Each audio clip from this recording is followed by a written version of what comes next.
Hello everyone. हमारे active passive voice चल रहे थे हमारे, और हमने ये जान लिया था कि एक्टिव वॉइस क्या होता है, पैसिव वॉइस क्या होता है। आज हम वर्ब को देखेंगे कि एक्टिव से पैसिव में बदलते समय हम वर्ब को कैसे चेंज करेंगे, और हम एक एग्जाम्पल भी लेके आपको समझाएंगे। तो आपको एक्टिव से पैसिव में बदलने के लिए जब भी हम रूल जो वर्ब चेंज होते हैं वो आपका टेंस के अकॉर्डिंग चेंज होता है, ये बात ध्यान रखना। टेंस हमने पहले भी कराए हुए हैं, तो आपने अगर वो नहीं देखे तो टेंस की सीरीज देख लें। लेकिन फिर भी अगर आपको टेंस नहीं पता तो आप वर्ब की अगर नॉलेज है तो आप कर सकते हो। देखिए यहाँ पे जैसे कि मान लो एक्टिव फॉर्म है हमारी, एक्टिव वॉइस है, को पैसिव वॉइस में अगर बदलोगे तो आपको सिंपल एक बात ध्यान रखना है। हमारे टोटल 12 टेंस होते हैं। प्रेजेंट इंडेफिनिट, ठीक है, प्रेजेंट कॉन्टिन्यूअस, प्रेजेंट परफेक्ट और प्रेजेंट परफेक्ट कॉन्टिन्यूअस। ऐसे ही पास्ट के 4 होते हैं और ऐसे ही फ्यूचर के 4 होते हैं। तो ये बात ध्यान रखना, जो चौथा टेंस है, तीनों टेंस होगा, प्रेजेंट परफेक्ट कॉन्टिन्यूअस हो या पास्ट परफेक्ट कॉन्टिन्यूअस हो या फिर फ्यूचर परफेक्ट कॉन्टिन्यूअस हो, वो नहीं बदलता, उसका पैसिव नहीं बनता। और फ्यूचर का जो कॉन्टिन्यूअस टेंस है उसका भी आपको क्या है, पैसिव नहीं बदलता। केवल 8 टेंस को याद रखना है आपको। और 8 कौन कौन से टेंस है वो देखिए। सबसे पहले आपको ये ध्यान रखना है, अगर V1 हो वर्ब की फर्स्ट फॉर्म, ये वास्तव में क्या है, आपका प्रेजेंट इंडेफिनिट टेंस है। V1 हो या V1 के साथ S या ES जुड़ा हो, जो कि प्रेजेंट इंडेफिनिट टेंस में होता है। अगर प्रेजेंट इंडेफिनिट टेंस हो, अगर आपको टेंस याद है तो ठीक है, नहीं तो वर्ब को ध्यान रखें आप। अगर वर्ब की फर्स्ट फॉर्म हो या वर्ब के साथ ES जुड़ी हो तो आपको इज एम आर लगाना है, और साथ में क्या है, वर्ब की थर्ड फॉर्म लग जाएगी, ठीक है। सेम अगर आपका V2 होगी, जो कि आपका पास्ट इंडेफिनिट टेंस में होती है, अगर V2 होगी तो आपको यहाँ वाज और वर लगा देना है, और उसके बाद वर्ब की थर्ड फॉर्म लगेगी। सेम अगर यहाँ विल और शैल लग रहा हो, विल और शैल प्लस के वर्ब की फर्स्ट फॉर्म हो, जो कि आपकी फ्यूचर इंडेफिनिट टेंस में हो, तो ये प्रेजेंट इंडेफिनिट टेंस है, ये आपका पास्ट इंडेफिनिट टेंस है, और ये आपका फ्यूचर इंडेफिनिट टेंस है। अगर यहाँ पर फ्यूचर इंडेफिनिट टेंस हो तो आपको विल सेल का विल सेल ही रहेगा, कोई बदलाव नहीं है, विल सेल का विल सेल ही रखना है आपको, केवल बी जोड़ना है और उसके बाद वर्ब की थर्ड फॉर्म लगानी है। तो ये तीनों प्रेजेंट के टेंस हैं। अगर हम कॉन्टिन्यूअस वाले बात करें, ये तीनों इंडेफिनिट है, ये आपको पता होना चाहिए, इंडेफिनिट टेंस है ये तीनों, ठीक है, प्रेजेंट फ्यूचर और उसके। अगर हम कॉन्टिन्यूअस की बात करें तो कॉन्टिन्यूअस में क्या आ जाएगा आपका, ठीक है। कॉन्टिन्यूअस में आपको ये ध्यान रखना है, जैसे कि यहाँ पे इज एम आर और प्लस के V1 ING हो, जो कि प्रेजेंट कॉन्टिन्यूअस में होता है, तो आपको इज एम आर ही रहने देना है। इज एम आर प्लस में क्या हो जाएगा, बीइंग जुड़ जाएगा और वर्ब की थर्ड फॉर्म जुड़ जाएगी।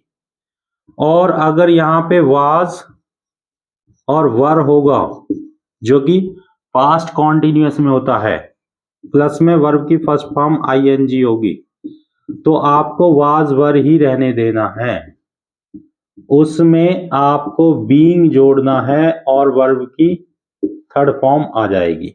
इसमें फ्यूचर का इसका नहीं बदलता। तो ये तीनों प्रेजेंट के हैं, और ये सॉरी इंडेफिनिट टेंस है, ये तीनों प्रेजेंट इंडेफिनिट, पास्ट इंडेफिनिट और फ्यूचर इंडेफिनिट। ये आपका प्रेजेंट कॉन्टिन्यूअस है, ये आपका पास्ट कॉन्टिन्यूअस है, इसका फ्यूचर कॉन्टिन्यूअस नहीं बदलता है, ठीक है। तो 5 टेंस तो ये हो गए। इसके बाद परफेक्ट के ध्यान रखने हैं आपको। तो एक्टिव और पैसिव में कन्वर्ट करते टाइम जो परफेक्ट के टेंस होते हैं उनमें हैज हैव लगता है। तो यहां अगर हैज हैव है आपका, थर्ड फॉर्म होती है हैज हैव के साथ, जो कि ये प्रेजेंट परफेक्ट टेंस है, तो इसको पैसिव में बनाते टाइम हैज और हैव ही रहेगा, लेकिन बीन लग के वर्ब की थर्ड फॉर्म हो जाएगी। ये आपका प्रेजेंट परफेक्ट टेंस है। और अगर आपका हेड है, हेड प्लस के वी थर्ड है, तो आपका हेड बीन हो जाएगा और प्लस के वर्ब की थर्ड फॉर्म लगेगी। और अगर यहाँ विल और शैल हैव है, यानी कि विल और शैल हैव लग रहा है, तो आपको क्या है, यहाँ पे विल और शैल को ऐसे ही रखना है, हैव का बीन हो जाएगा, यानी कि हैव बीन और वर्ब की थर्ड फॉर्म, यहाँ भी वर्ब की थर्ड फॉर्म होती है। तो ये सारे टेंस आपको ध्यान रखना है, कुछ नहीं है, इनको याद रखोगे तो आपके तब भी क्या है, एक्टिव से पैसिव बना सकते हो। देखिए ये प्रेजेंट इंडेफिनिट टेंस है, अगर वर्ब की फर्स्ट फॉर्म होगी तो इज एम आर और वी थर्ड यूज कर देनी है, अगर बी टू होगी तो वाज वर और बी थर्ड यूज करनी है। विल और शैल जो कि फ्यूचर इंडेफिनिट टेंस में है, तो विल शैल ही रहनी है, बी लगा के बी थर्ड यूज करनी है। फिर ये कॉन्टिन्यूस के चल गए, present continuous is am are plus V one I N G है, तो इज एम आर ही रहेगा, लेकिन बीइंग करके बी थर्ड हो जाएगा। वाज वर है तो V one I N G रहेगी, जो कि आपका पास्ट कॉन्टिन्यूस में है, तो ये पास्ट कॉन्टिन्यूस ही रहेगा, लेकिन बीइंग लगकर बी थर्ड हो जाएगी। इसका फ्यूचर कॉन्टिन्यूस बदलता ही नहीं है, ठीक है। सेम अगर परफेक्ट वाले टेंस है, ये प्रेजेंट परफेक्ट टेंस है, यानी कि हैज हैव बी थर्ड है, तो हैज हैव बीन हो जाएगी और बी थर्ड लग जाएगी। अगर हैड है बी थर्ड, तो हैड बीन हो जाएगी, बी थर्ड हो जाएगी। विल और शैल हैव है, तो उसके साथ क्या है, विल हैव बीन हो जाएगा, यानी कि हैज हैव और हैड के साथ बीन लग जाता है, ये बात ध्यान रखना है। और आईएनजी का बीइंग बन जाता है, बाकी सिंपल है आपका बी थर्ड लगाना। तो इस तरह ये 8 टेंस बदलते हैं आपके, 5 ये हैं, 3 ये हैं, चौथा टेंस किसी का बदलता ही नहीं है पैसिव में। तो हम इन्हें स्टेप वाइज करेंगे, आज हम इसके एग्जाम्पल बताएंगे आपको, जो कि प्रेजेंट इंडेफिनिट टेंस है, ताकि आपको क्लियर हो जाए। तो हालांकि आप ये वर्ब याद रखते हो तो आप आसानी से इनको कर सकते हो। चलिए प्रेजेंट इंडेफिनिट के देखते हैं आज हम। देखिए प्रेजेंट इंडेफिनिट को अगर एक्टिव से पैसिव बदलने के लिए अभी जैसे हमने रूल बनाया है, उसी रूल को याद रखना है आपको, कि अगर वर्ब की फर्स्ट फॉर्म है और या वर्ब की फर्स्ट फॉर्म के साथ एस या ई एस जुड़ रहा है, तो आपको क्या करना है, यहां इज एम आर लगाना है और प्लस के वी थर्ड करना है, ठीक है। ये आपका सिंपल है। अब इसके एग्जांपल ले लेते हैं, जो कि प्रेजेंट इंडेफिनिट टेंस है, आपको ये बात ध्यान रखना है, प्रेजेंट इंडेफिनिट, ठीक है। अब इसका एग्जांपल ले लेते हैं, जैसे कि मोहन, आपका एक एग्जांपल ले लिया, मोहन राइट्स अ लेटर, यानी कि मोहन एक पत्र लिखता है।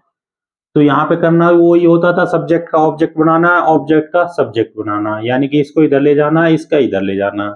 ये तो सिंपल हमने पहले बताया था।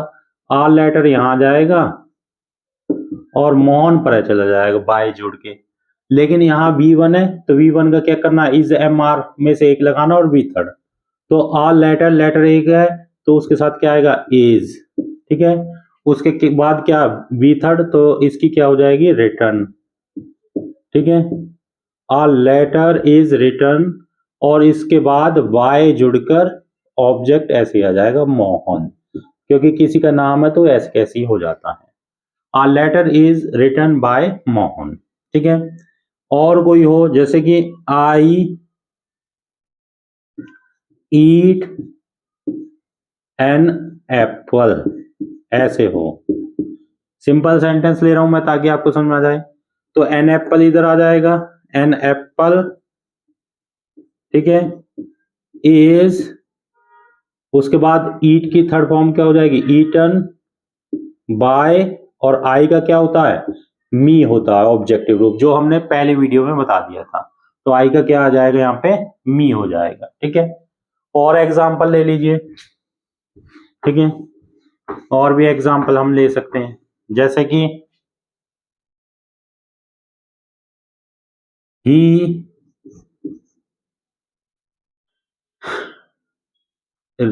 रीड अ नॉवल, ये हो जाए, ठीक है।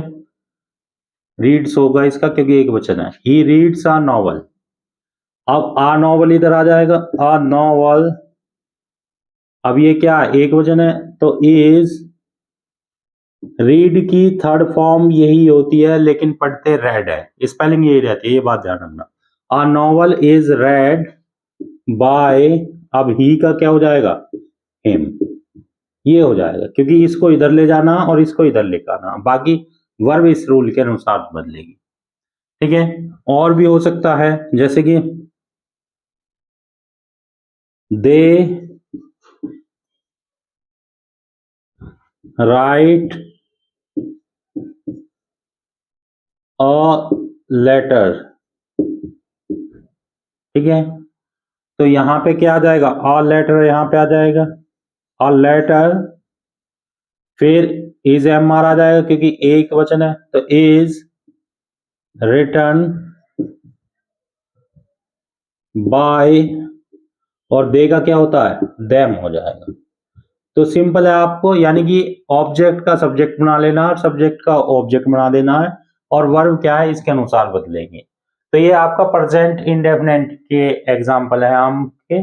मैंने सिंपल एग्जांपल इसलिए लिए ताकि शुरुआत में आपको ये सब्जेक्ट का ऑब्जेक्ट और ऑब्जेक्ट का सब्जेक्ट बनाना आ जाए।